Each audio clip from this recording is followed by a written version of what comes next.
Zola, a 14-year-old girl living in the small town of Akur, found herself in a difficult situation. Despite repeated warnings from her parents, she had been secretly meeting her boyfriend. Her father's words echoed in her mind, "You're too young to have a boyfriend. Focus on being useful to yourself and leave boys alone for now." But Zola, driven by curiosity and what she thought was love, continued to disobey. She would sneak out whenever she could, making excuses to her parents about studying at a friend's house or running errands. One day, after feeling unwell for weeks, Zola realized she was pregnant. Her heart raced as she approached her boyfriend with the news. I think I'm pregnant," she stammered, her voice barely above a whisper. Her boyfriend's face drained of color. "What? No, that's impossible. It can't be mine," he said, backing away from her. Zola felt her world crumbling. But you're the only one I've been with," she pleaded. "I don't care. I'm not ready for this." "Don't tell anyone it's mine," he said coldly before walking away, leaving Zola alone and scared. For weeks, Zola struggled to keep her secret. She wore loose clothes and tried to act normal, but the fear of discovery consumed her. Every morning she woke up dreading the moment her parents would find out. One night, as she lay in bed, she overheard her parents talking in the living room. "I'm worried about Zola," her mother said. "She's been acting strange lately." "Maybe she's finally taking her studies seriously," her father replied. "It's about time she listened to us about focusing on her future." Zola felt a pang of guilt. She knew her parents had high hopes for her, and now she had let them down in the worst way possible. The fear of disappointing her parents, coupled with the terror of becoming a mother at such a young age, overwhelmed her. She imagined the shame she would bring to her family and the possibility of being kicked out of her home. "What am I going to do?" she whispered to herself, tears streaming down her face. For days, Zola wrestled with her options. She considered telling her parents, hoping they might understand, but every time she tried to bring it up, her courage failed her. One afternoon, as she walked home from school, she passed by the bus station. She stopped, staring at the buses lined up, ready to take people to far-off places. An idea began to form in her mind. That night, Zola lay awake, her mind racing. "I can't stay here," she thought. "I can't face them. I can't face anyone." The next morning, after her parents left for work, Zola made her decision. With shaking hands, she packed a small bag with some clothes and the little money she had saved. As she stood in her room one last time, she looked around at the familiar surroundings. Her school books on the desk, photos of her friends on the wall, the teddy bear she'd had since childhood sitting on her bed. Everything reminded her of the life she was about to leave behind. Zola scribbled a quick note. "I'm sorry. I love you. Please don't look for me." She left it on her bed, hoping it would buy her some time before they started searching. With a heavy heart, she slipped out of the house. As she walked toward the bus station, every step felt like lead. She kept looking over her shoulder, afraid someone might recognize her and stop her. At the bus station, Zola approached the ticket counter. Her voice trembled as she spoke to the attendant. "One ticket, please, to wherever the next bus is going." The attendant looked at her curiously but didn't ask any questions. "Next bus is to Lagos. Leaves in 10 minutes. Zola nodded, handing over most of her money for the ticket. As she waited for the bus, she thought about her parents coming home to find her gone. She imagined their worry, their anger, their disappointment. But in her mind, this was the only way. As the bus pulled up, Zola took one last look at the town she had called home for 14 years. Tears welled up in her eyes as she boarded, knowing she was leaving behind everything and everyone she knew. The bus lurched forward, and Zola watched through the window as Akur faded into the distance. She placed a hand on her stomach, feeling the weight of her decision and the uncertainty of her future. "I'm sorry," she whispered, to her parents, to her unborn child, and to herself. After several hours of driving, the bus finally came to a stop at a bustling park in Lagos. Zola stepped off the bus, her legs wobbly from the long journey. She stared wide-eyed at her new surroundings, overwhelmed by the noise, the crowds, and the towering buildings. This was nothing like her small town in Akur. "Where am I supposed to go now?" Zola muttered to herself, clutching her small bag tightly. She had spent her last naira on the bus ticket, leaving her with no money and no idea where to go. The reality of her situation began to sink in. She was alone, pregnant, and lost in a big city she knew nothing about. As the sun began to set, Zola wandered the streets of Lagos. Her stomach growled with hunger, reminding her that she hadn't eaten since morning. She passed by food vendors, the aroma of their wares making her mouth water, but she had no money to buy anything. "Excuse me," she tried asking a passerby, "do you know where I can find a cheap place to stay?" The person barely glanced at her before hurrying away, leaving Zola feeling even more alone. As darkness fell, Zola's fear grew. She had nowhere to sleep, and the streets were becoming more intimidating by the minute. She kept walking, her feet aching, hoping to find somewhere safe to rest. In a quieter part of the city, Zola spotted an elderly woman locking up what looked like a small shop. Desperate for help, she approached the woman. "Good evening, Ma," Zola said, her voice trembling. "Please, I'm new in this place, and I'm lost. I can't find my way. Could you please let me sleep at your house until tomorrow? Please help me." The elderly woman looked at Zola with surprise and suspicion. "What do you mean you're lost? What are you doing on the street at this time of night? Where are your parents?" she asked, her voice sharp with concern and a hint of accusation. Zola, feeling cornered and desperate, decided to tell the truth. I ran away from home," she admitted, her eyes welling up with tears. "I'm pregnant, and I was scared to tell my parents. I have nowhere to go." The woman's expression changed from surprise to disappointment. "You got pregnant as young as you are? You're already pregnant. You must be a stubborn girl," she said, shaking her head. "Now go away from me. I can't help you." Zola felt her heart sink. She had hoped the woman would take pity on her, but instead, she found herself being chased away once again.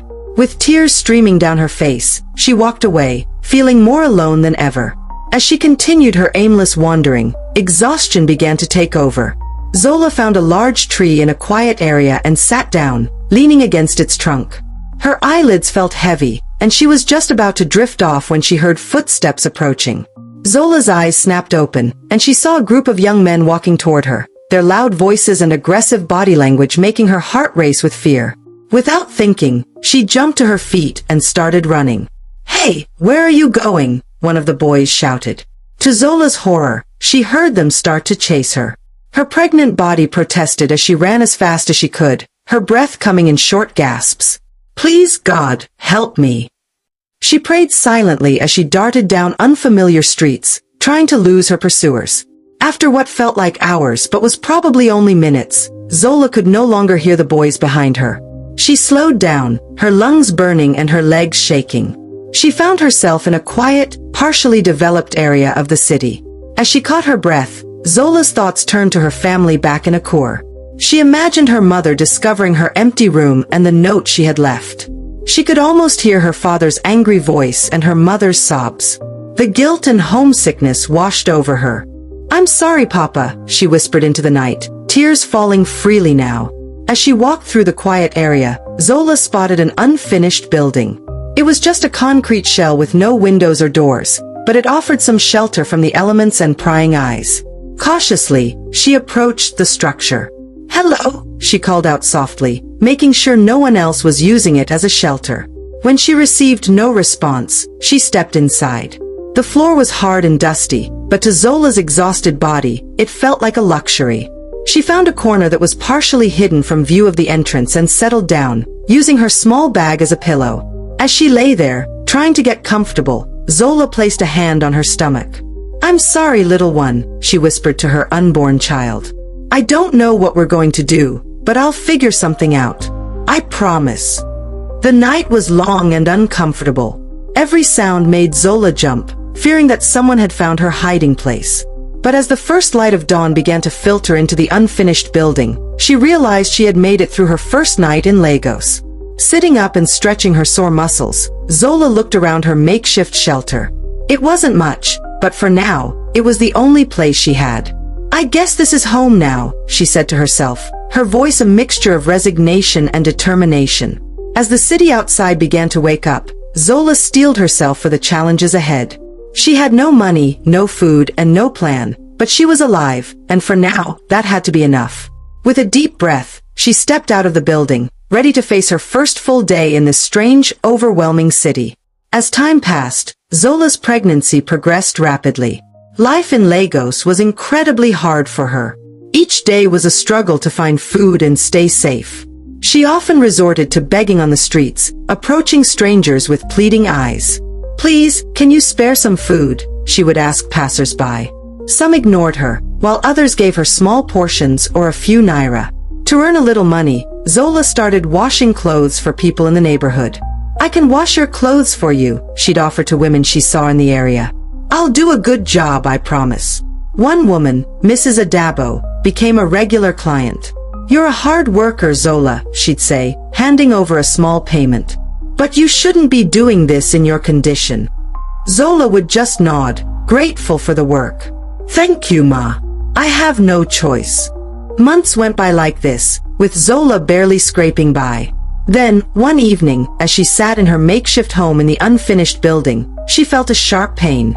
"Oh no," she gasped, realizing what was happening. "Not now, please, not now." But the baby was coming, and Zola was all alone.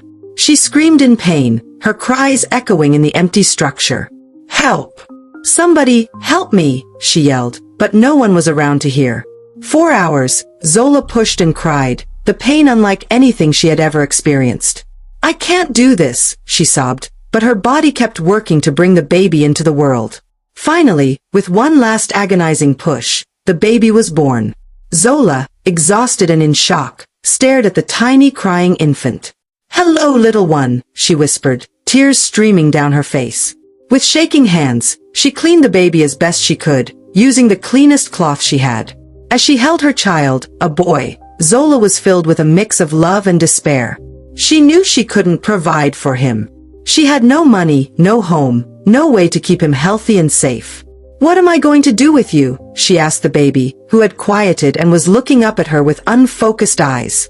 "I want to keep you, but I can't. I'm so sorry." Zola spent the night holding her son, trying to feed him and keep him warm.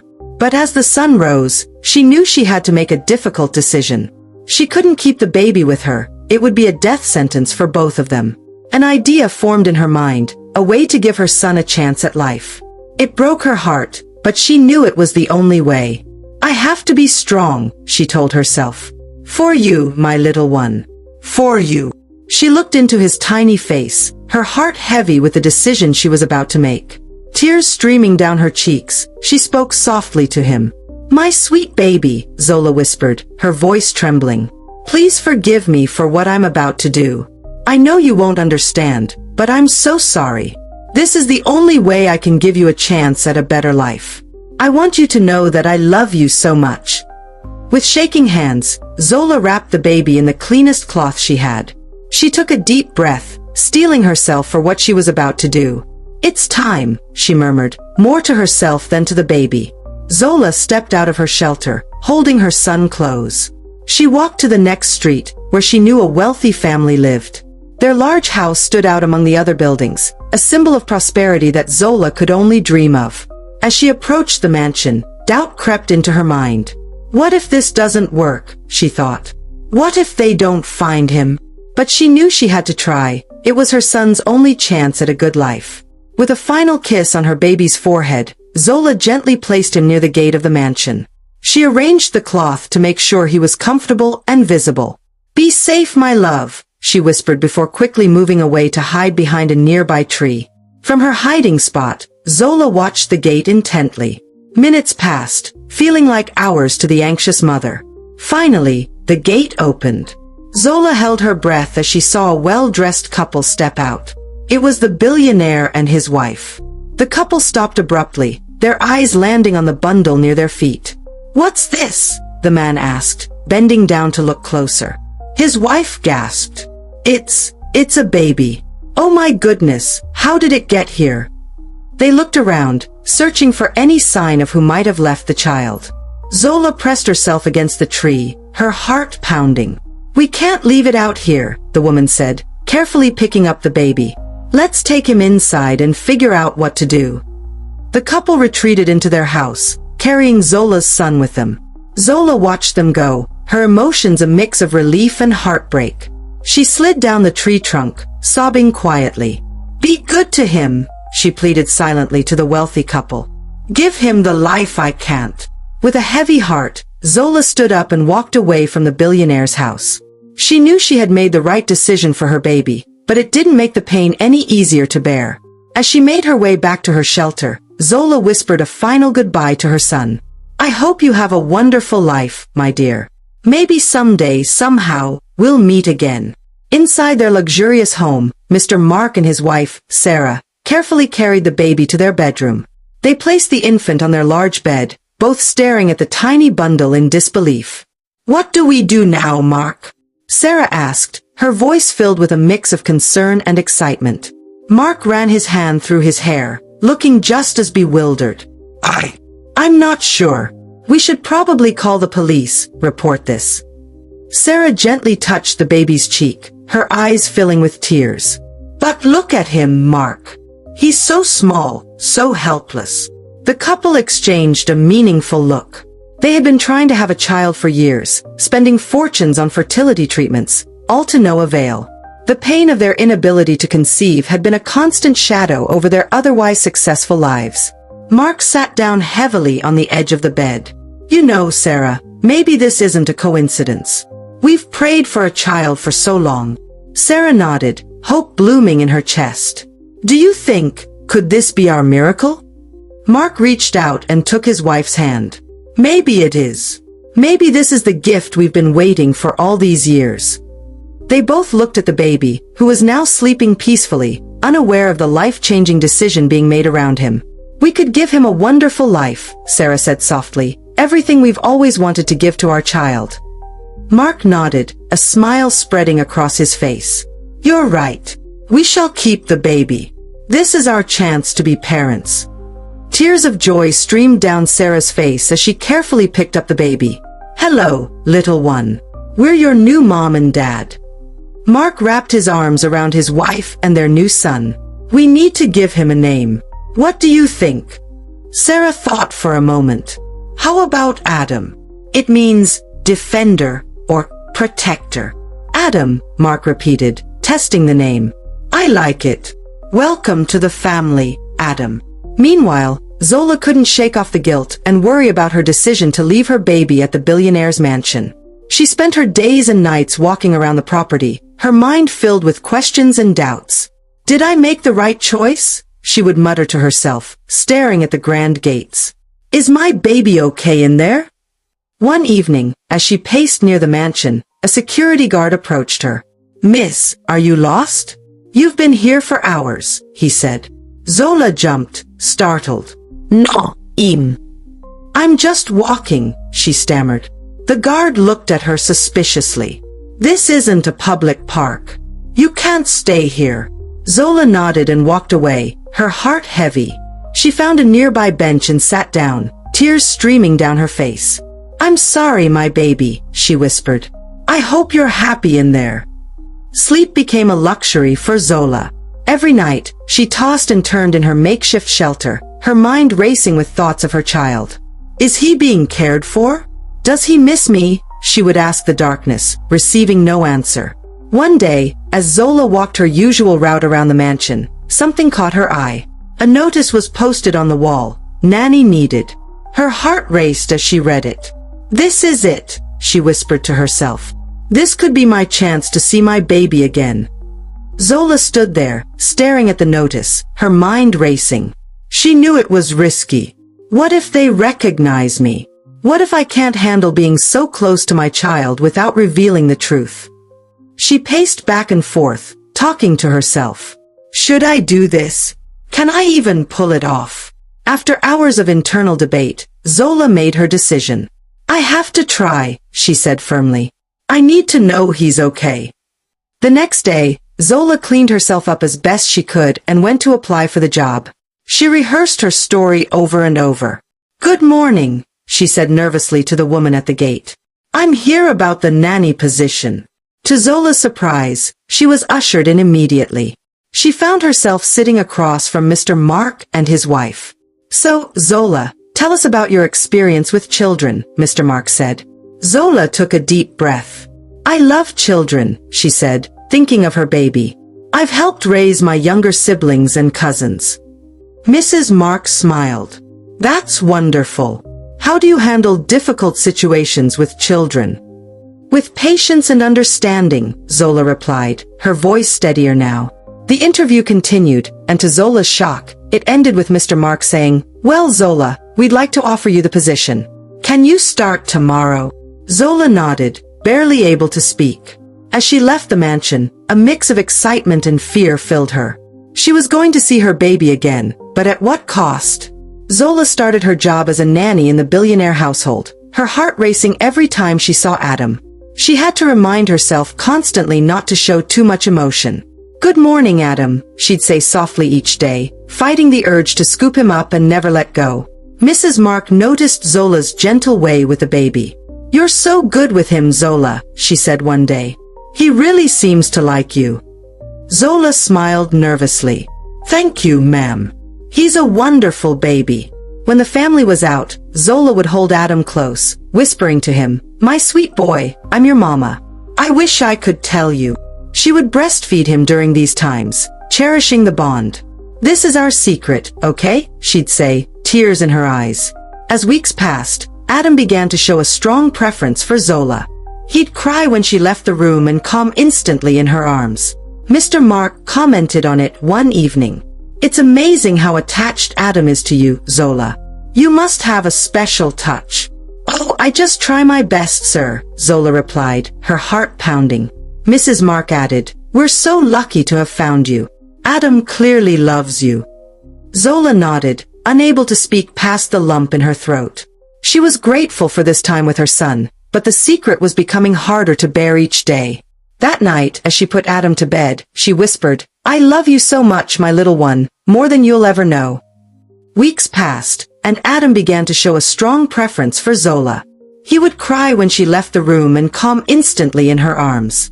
Mr. Mark commented on it one evening, "It's amazing how attached Adam is to you, Zola. You must have a special touch." "Oh, I just try my best, sir," Zola replied, her heart pounding. Mrs. Mark added, "We're so lucky to have found you. Adam clearly loves you." Zola nodded, unable to speak past the lump in her throat. She was grateful for this time with her son, but the secret was becoming harder to bear each day. That night, as she put Adam to bed, she whispered, "I love you so much, my little one, more than you'll ever know." One sunny afternoon, Mr. Mark and Sarah were sitting on their patio enjoying the pleasant weather. They watched as Zola played with Adam on a blanket spread out on the lawn.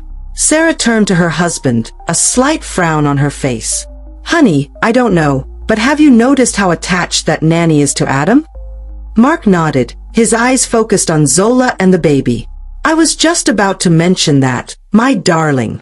We hired her to watch over Adam, but she seems almost too attached to him.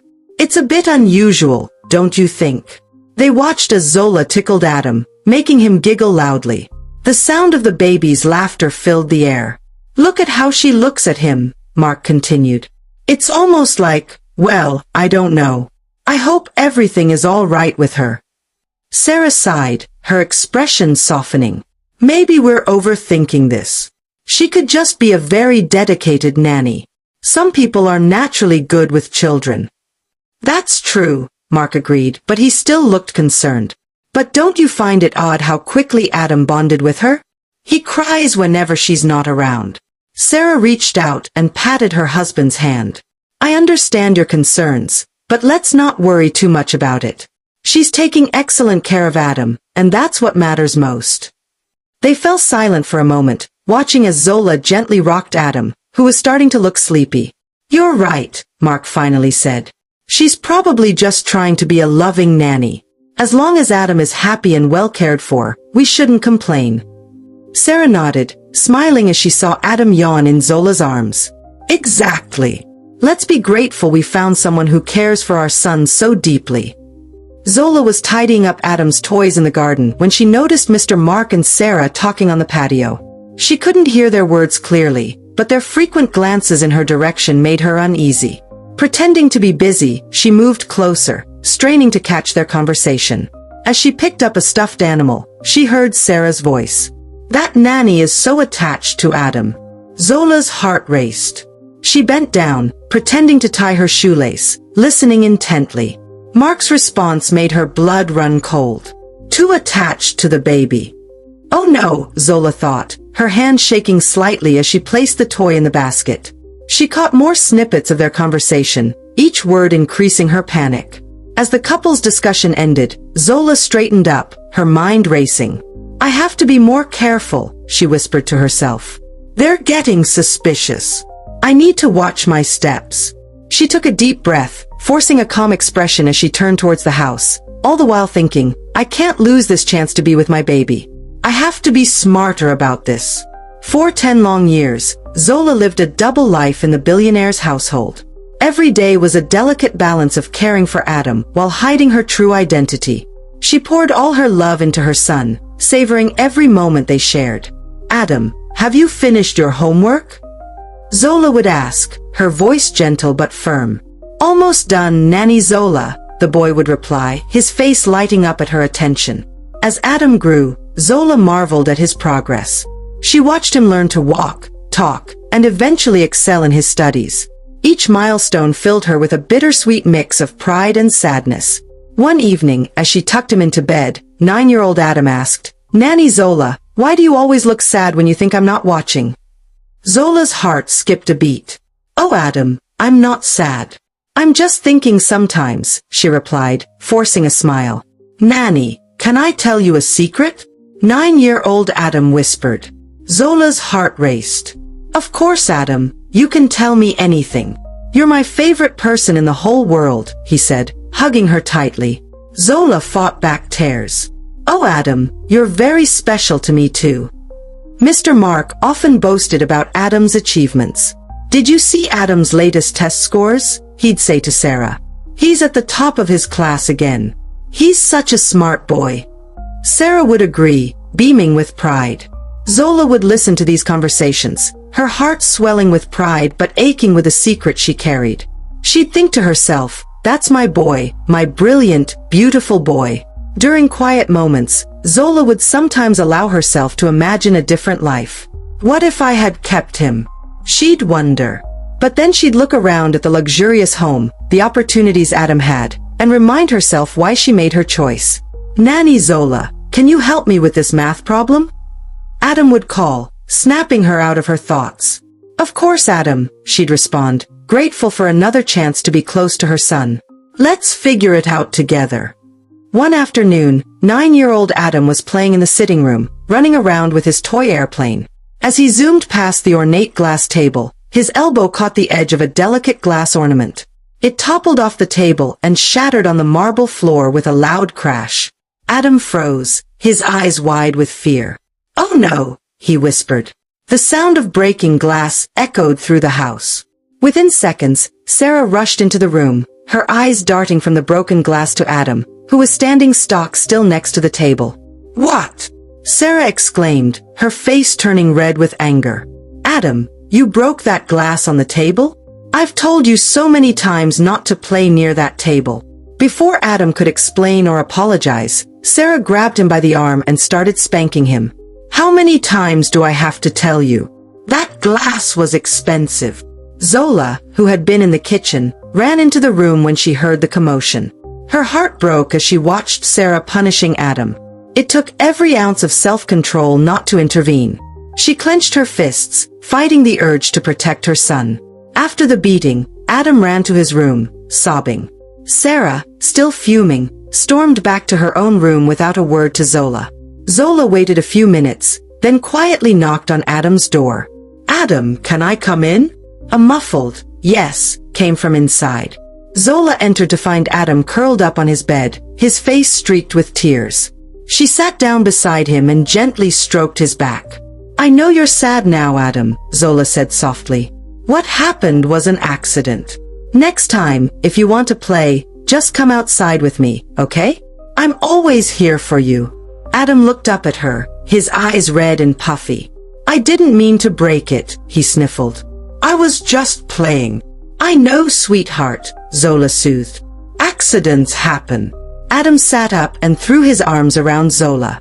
I just wish you were my mother, he cried. I love you so much. Zola felt her heart shatter. Tears welled up in her eyes as she hugged Adam tightly. If only he knew the truth. Please stop crying, Adam said, noticing Zola's tears. Did I say something wrong? I wish my mom was like you, Zola quickly wiped her eyes. No, you didn't say anything wrong, she assured him. Don't worry about your mother, Adam.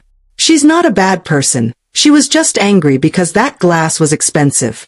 She loves you very much. But you never get angry like that, Adam pointed out. Everyone shows love differently, Adam. Your mother loves you in her own way. After comforting Adam for a while longer, Zola left his room. As she closed the door, she heard Adam whisper, I wish my mother was just like my nanny.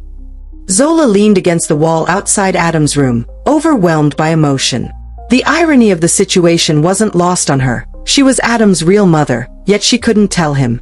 She had to watch another woman raise her son, sometimes in ways she didn't agree with, and there was nothing she could do about it. Oh, Adam, she whispered to herself, if only you knew how much I love you. After comforting Adam, Zola retreated to her small room in the servants' quarters. As soon as she closed the door, she broke down in tears. My baby, she sobbed quietly, sinking onto her bed. Oh, Adam, if only you knew. Zola's mind raced with Adam's words. I wish you were my mother. The irony of it all was too much to bear. I am your mother, she whispered to the empty room. I've always been your mother. As her tears subsided, a dangerous thought began to form in Zola's mind. Maybe I should tell him the truth, she muttered. Maybe we could leave this place together. But quickly, doubt set in. No, it's too risky, she argued with herself. What if they don't believe me? What if they take Adam away? Zola paced her small room, torn between her desire to claim her son and the reality of their situation. There has to be a way, she said. I just need to find it. After that emotional day, Zola couldn't shake the idea of revealing the truth to Adam. She spent nights tossing and turning, imagining different scenarios. I could just tell him outright, she mumbled one night, but then thought, no, he's so young, he might not understand. During the day, she watched Adam closely, noticing his growing sadness. One afternoon, she found him staring out the window instead of doing his homework. Adam, sweetie, aren't you supposed to be studying? She asked gently. Adam sikit. What's the point? Mom and Dad are never around to see my grades anyway. Zola's heart ached. They're just busy with work, Adam. They still care about you. But you're always here, Adam said, looking at her with sad eyes. Why can't they be more like you? Zola swallowed hard, fighting back tears. Everyone has different responsibilities, Adam. Your parents love you very much. As Adam turned back to the window, Zola thought, oh my sweet boy, if only I could tell you the whole truth. Days later, Adam's life had turned into a nightmare. Once known throughout the school for his intelligence and academic prowess, the popular and brilliant boy now found himself struggling. His grades had plummeted dramatically, dropping from first place to third from last in his class. At home, the situation was equally dire. His father would bellow at him, his face red with anger. What's wrong with you, Adam? How could you let your grades slip like this? He shouted, waving Adam's report card in the air. His mother was no better. She'd yell and call him names, her words cutting deep. Are you trying to embarrass us? You used to be so smart. What happened to our brilliant son? She said, her voice dripping with disappointment. Neither of them seemed to care about what might be troubling their only child. They didn't take the time to sit down with Adam and ask if something was wrong or if he needed help. Their busy schedules and high expectations left no room for understanding or compassion. The constant criticism and lack of support at home took its toll on Adam. He became lost in his thoughts, his mind a whirlpool of sadness and confusion. This internal turmoil directly impacted his academic performance, leading to a breakdown in his studies. At school, his teachers noticed the change. Mrs. Johnson, his English teacher, approached him one day after class. Adam, is everything all right? You seem very distracted lately, she asked gently. Adam just shrugged, avoiding eye contact. I'm fine, he mumbled, even though he was far from it. Mr. P, his math teacher, also tried to reach out. Adam, your grades have dropped significantly. Is there something bothering you? You can talk to me if you need help, he offered. But Adam wouldn't open up to them. He simply shook his head and walked away, leaving his concerned teachers at a loss. The only person Adam felt he could turn to was Zola. One evening, as she was helping him with his homework, he finally broke down. "Nanny Zola," he said, his voice quivering, "I don't know what to do anymore. Nothing I do seems good enough for Mom and Dad." Zola's heart ached as she listened to her son's pain. "Oh, Adam," she said softly, putting an arm around his shoulders, "what makes you feel that way?" Adam's words came out in a rush. "They're always yelling at me about my grades. They don't care about anything else. They don't even ask how I'm feeling or if something's wrong. It's like they only love me when I'm perfect." Zola fought back tears as she hugged Adam close. "Your parents love you very much, Adam. They just have a hard time showing it sometimes. But I'm here for you always. You can tell me anything, okay?" Adam nodded, burying his face in Zola's shoulder. In that moment, Zola wished more than ever that she could tell Adam the truth, that she was his real mother and that she loved him unconditionally. But for now, all she could do was hold him and offer what comfort she could. Adam's academic performance had been suffering due to his worries about his parents' busy schedules and their seeming lack of interest in his life. Once a top student, he had slipped to the middle of his class. However, with Zola's constant support and encouragement, Adam started to regain his focus on his studies. One day after class, Adam's teacher, Mrs. Okafor, called out to him. "Adam, can I speak with you for a moment?" Adam turned back, a bit nervous. "Yes, Mrs. Okafor?" Mrs. Okafor smiled warmly. "Adam, I've noticed a significant improvement in your academic performance lately. Your grades have shot up, and you're participating more in class discussions. I'm really impressed with the new Adam I'm seeing." Adam beamed with pride. "Thank you, Mrs. Okafor. I've been trying harder." "Well, your efforts haven't gone unnoticed," Mrs. Okafor continued. "In fact, I've spoken with the school principal about you. We would like you to represent our school in the upcoming national competition. It's a contest between 2,000 different schools across Nigeria." Adam's eyes widened in surprise and excitement. "Really? Me?" Mrs. Okafor nodded. "Yes, you. We believe you have the potential to do very well." Adam couldn't contain his excitement. "Thank you so much, Mrs. Okafor. I promise I'll do my best. I want to put our school on the map as one of the best schools, not just in Nigeria, but in all of Africa." Mrs. Okafor's face lit up with delight at Adam's enthusiasm. "That's the spirit, Adam. Your newfound wisdom and dedication are truly impressive. Keep up the great work, and I'm sure you'll make us all proud."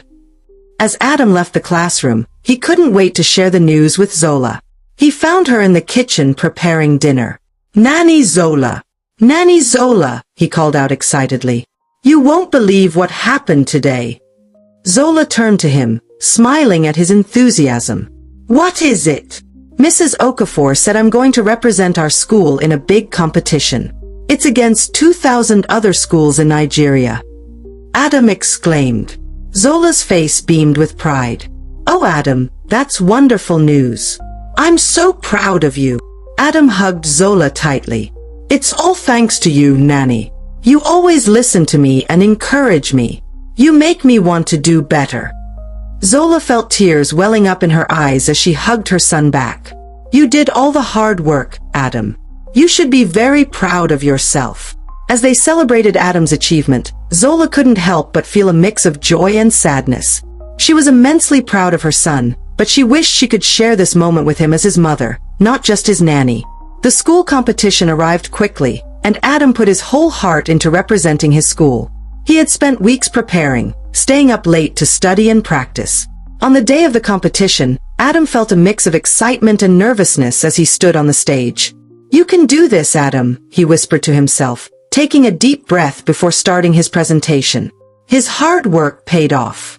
Adam's performance was outstanding, impressing both the judges and the audience. When the results were announced, Adam's school was declared the winner, recognized as one of the best schools in the area. "And the winner is Adam from St. Mary's School," the announcer's voice boomed through the speakers. The entire auditorium erupted in cheers. Adam's classmates rushed to congratulate him, patting him on the back and shouting words of praise. "You did it, Adam," his best friend Tom exclaimed. "You were amazing up there." Adam's exceptional showing caught the attention of government officials present at the event. The governor, impressed by Adam's brilliance and bravery, made a decision on the spot. "This young man represents the best of our state," the governor announced. "I'm proud to award Adam a prize of 20 million naira for his outstanding performance." The crowd gasped at the amount. Adam stood there stunned, unable to believe what he had just heard. Later that day, the school principal called Adam to his office. He handed Adam a letter, his face beaming with pride. "Adam, make sure you give this to your parents," the principal said, his voice filled with excitement. "You're such a brilliant kid. The governor of our state has confirmed a cash prize of 20 million naira for you. Your parents will receive it next week." Adam took the letter with shaking hands. "Thank you, sir," he managed to say, still in shock from the day's events. When Adam got home, he found Sarah sitting on the couch, scrolling through her phone. He approached her, his heart pounding with excitement to share the news. "Good afternoon, Mom," Adam greeted, trying to keep his voice steady. Sarah looked up from her phone. "Oh, my baby boy. How are you doing? How's school? I hope you didn't get into trouble with anyone," she asked, her tone more distracted than concerned. "I heard your mother screaming," Adam said. "What's the good news?" Zola asked, her voice filled with concern and interest. Adam looked up at Zola, feeling a sense of comfort in her presence. "My teacher gave me a prize for my parents," he explained. "He told me I won it for performing well at the school competition." Zola's eyes lit up with pride. "This is great. I trust you. Now tell me exactly what this prize is," she urged, sitting down next to Adam on the bed. Adam took a deep breath before answering. "My teacher told me I won a prize of 20 million naira, sponsored by the governor of our state," he revealed, still hardly believing it himself. Zola's jaw dropped, and she almost fainted upon hearing the amount. "What a huge prize," she whispered, more to herself than to Adam. Unable to control her emotions, Zola quickly stood up.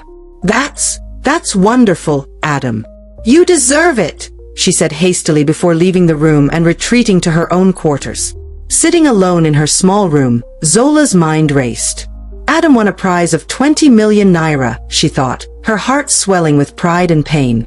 "So this billionaire family is going to get all that money won by my son? That's impossible. This is the time to fight and get what is mine," she said quietly to herself. The idea of revealing her true identity as Adam's real mother consumed her thoughts. She paced back and forth in the small space, weighing the pros and cons. "It's going to be hard," she muttered. "But with that prize money, our lives could change forever. We could have a fresh start, just Adam and me." Zola stopped pacing, her resolve hardening. "Whatever happens, I shall get Adam back as my son. I'm his real mother. I carried him for 9 months, she declared to the empty room. Taking a deep breath, Zola left her room and walked back to Adam's door. Her hands were shaking as she knocked softly. "Come in," Adam's voice called out. Zola entered the room, her heart pounding. Adam was sitting at his desk, working on some homework. "Nanny, is something wrong? Why do you look so scared?" Adam asked, noticing her distress. Zola stood there frozen. The words she had rehearsed in her mind refused to come out. The more she tried to speak, the more frightened she became. "Adam," she finally managed to say, her voice trembling. "Please, there's something I want to tell you." Adam put down his pen and turned to face Zola fully, concern etched on his young face. "What is it, Nanny? You can tell me anything," he said, his voice full of trust and affection. Zola took a deep breath, knowing that what she was about to say would change everything. The truth that she had kept hidden for so long was about to come out, and there was no going back. If you want to find out what happens next in this touching story, please subscribe to African Tales by Rosa. We'd love to hear your thoughts, so leave a comment below and type "continue" if you're ready for episode 2. Your feedback will help us create more wonderful stories for you. Thank you for joining us on this journey.